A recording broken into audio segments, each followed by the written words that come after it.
Well, let's turn now to the Federal Reserve. Just today, Federal Reserve Chairman Ben Bernanke announced another round of quantitative easing to help the sluggish U.S. economy. Take a look at what he had to say.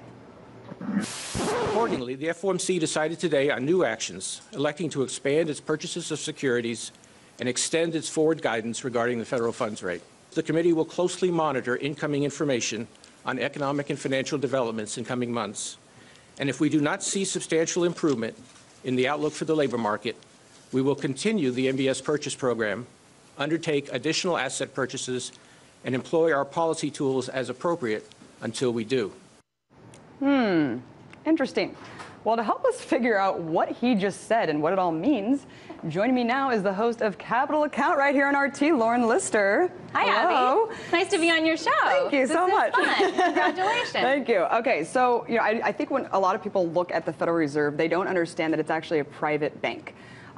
So when Ben Bernanke is talking about this quantitative easing, it's going to stimulate the economy. What agency is really going to be allocating this money that they're going to be pumping out? Yeah, there are a lot of confusions about the Fed. I would agree. I get confused. It's very complex because the Federal Reserve was established by an act of Congress, the Federal Reserve Act. And in fact, if you go to the New York Fed's website, for example, it'll say it's an independent government entity, but it's complicated because the Federal Reserve has banks across the country in 12 different districts where they have presidents, and when the act established these banks in the Federal Reserve Act, they issued stock, so they have private shareholders. They have boards of directors. So, for example, on the New York Fed's board sits Jamie Dimon, the president of JP Morgan. So that's where the confusion is, because there's this private element to it. There's shareholders, there's boards of directors for these Federal Reserve banks, and then their presidents rotate on the FOMC, which is the open market committee that determines open market operations like QE. And then the Federal Reserve governors are appointed by the President of the United States, sworn in by Congress. The Fed issues the currency, the Federal Reserve notes, decides monetary policy. So it is this weird kind of public-private weirdness.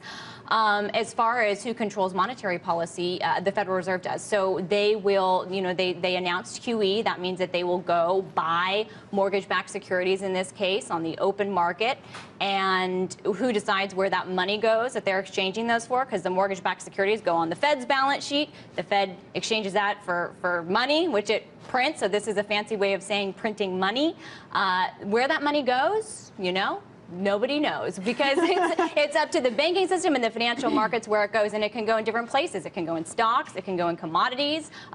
The theory behind QE and printing money is supposed to expand credit, get it out to the real economy, to people, but I mean, we've seen a few rounds of it, and we know credit conditions in this country. But third time's a charm, Lauren. I mean, this is... Yeah, if it didn't work the first time or the second time, maybe if you keep trying, you'll get unemployment below 8% like you want it. Let's hope. But I mean, seriously, he's talking about helping the economy. Yeah, the economy is in a really poor state right now, but how is printing money backed by, essentially nothing, is that not going to debase the currency even more and essentially, put the economy in a worse state than it is? You're asking all the right questions, because you should care that your currency is being debased. Yes, when you print money, when you put more out there into the market, that is inflationary. That debases the currency. That affects your purchasing power. That affects your ability to save when interest rates are so low. You can't get anything for your money, and the prices that you pay for things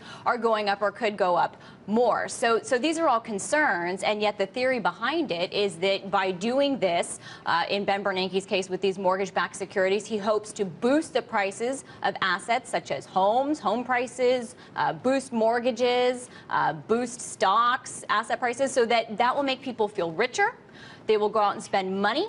That will fuel demand, that will increase growth, and people will hire more people if the economy is growing better. But this gets to a really key discussion, which is whether the job problems in the United States are cyclical, which is a fancy way of saying if the economy improves, there will be more jobs created with that improvement, or if they're structural, meaning, Abby, I worked in construction, and construction's not coming back, so I need to retrain for something else, and I'm not properly qualified for the jobs that are available or coming available, which is a totally different issue. And no amount of money printing can solve that. And so but at the same time, that Fed's balance sheet is going to be that much bigger to the tune of haven't we? Yeah, we've seen time and time again that, when the rich hoard their wealth, they don't necessarily let it trickle down into the economy and bolster the economy, which is really the rhetoric that we're seeing coming from Bernanke. But we're going to have to wrap it up. Thank you so much for coming on and sharing your perspective. Thank you. Capitol Council Lauren Lister.